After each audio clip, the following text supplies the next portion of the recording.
বাংলাদেশের অন্তর্বর্তী সরকারের প্রধান উপদেষ্টা ডক্টর মোহাম্মদ ইউনূসের সঙ্গে সাক্ষাৎ করার অনুরোধ জানিয়ে চিঠি দিয়েছেন যুক্তরাজ্যের এমপি এবং সাবেক সিডি মিনিস্টার টিউলিপ সিদ্দিক।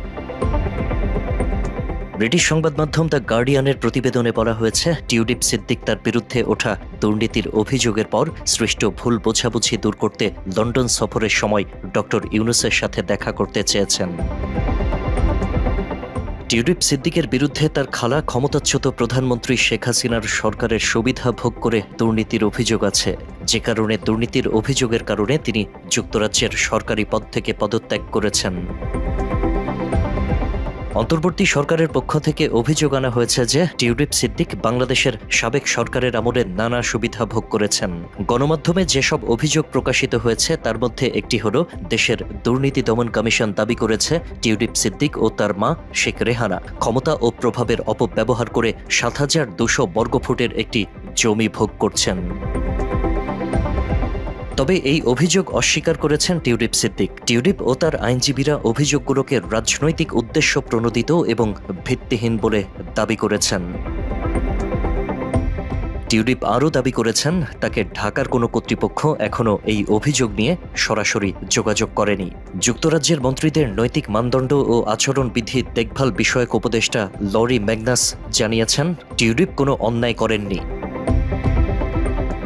জানা যায়, টিউলিপ সিদ্দিক যুক্তরাজ্যের ট্রেজারি দপ্তরের অর্থনৈতিক সচিব ও সিডি মন্ত্রীর পদ থেকে পদত্যাগ করেছেন, কারণ দুর্নীতির অভিযোগ কিয়ার স্টারমারের নতুন সরকারের জন্য জটিলতা তৈরি করছিল।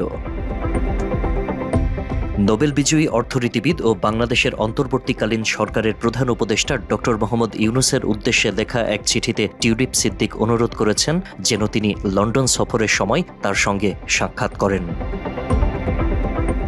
সাবেক প্রধানমন্ত্রী শেখ হাসিনার সঙ্গে সম্পর্ক নিয়ে তার সঙ্গে কথা হলে ঢাকার দুর্নীতি দমন কমিশন যে ভুল বোঝাবুঝি তৈরি করেছে সেই ভুল ধারণা দূর করতে সাহায্য করতে পারে বলে চিঠিতে তিনি লিখেছেন। মাত্র ৩০% টাকায় জমির মালিক হয়ে নতুন বাংলাদেশের গড়ে তোলার স্বপ্ন দেখা বাংলা বসতি।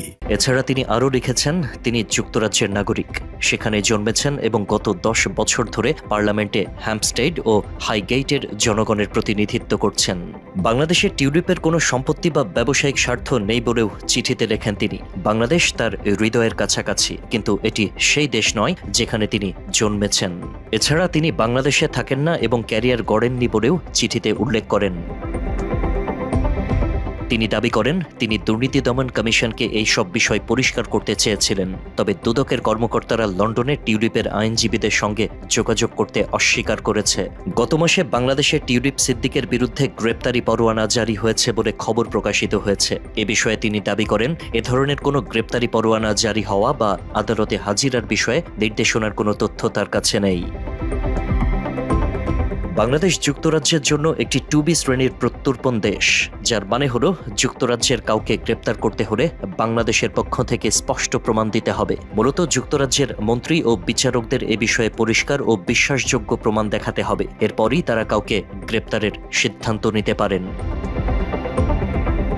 গত বছর যুক্তরাজ্যের সম্পদ অর্জন নিয়ে কিছু অভিযোগ ওঠার পর টিউলিপ সিদ্দিক নিজেই মন্ত্রীদের নৈতিক মানদণ্ড বিষয়ক উপদেষ্টার কাছে বিষয়টি জানান। পরে চলতি বছরের জানুয়ারিতে তাকে নির্দোষ ঘোষণা করা হয়। সে সময় উপদেষ্টা লরি ম্যাগনাস বলেন, টিউলিপের কোনো সম্পদ অবৈধ উপায়ে অর্জিত হয়েছে এমন কোনো প্রমাণ তারা পাননি। তবে লরি ম্যাগনাস আরও বলেন, বাংলাদেশের সঙ্গে পারিবারিক সম্পর্ক থাকায় টিউলিপের উচিত ছিল এসব থেকে সুনাম ক্ষুণ্ণ হওয়ার ঝুঁকি সম্পর্কে আরও সচেতন থাকা। তদন্তে এটাও খতিয়ে দেখা হয়েছে, ২০১৩ সালে তার খালা শেখ হাসিনা এবং রাশিয়ার প্রেসিডেন্ট ভ্লাদিমির পুতিনের মধ্যে একটি পারমাণবিক চুক্তি স্বাক্ষরের সময় টিউলিপ সিদ্দিক মস্কোতে উপস্থিত ছিলেন। গণমাধ্যমে দাবি করা হয়েছিল ওই সময় তিনি অনিয়মের সঙ্গে জড়িত ছিলেন। তবে টিউলিপ সিদ্দিক ব্যাখ্যা দিয়েছেন, তিনি সেখানে শুধুমাত্র সামাজিক কারণে একজন ভ্রমণকারী হিসেবে গিয়েছিলেন। উপদেষ্টা তার এই ব্যাখ্যা গ্রহণ করেছেন বলে জানা যায়।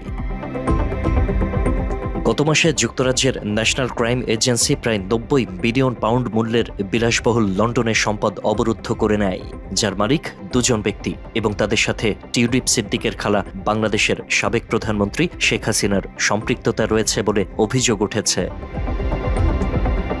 আশিক আহমেদ, বাংলা এডিশন।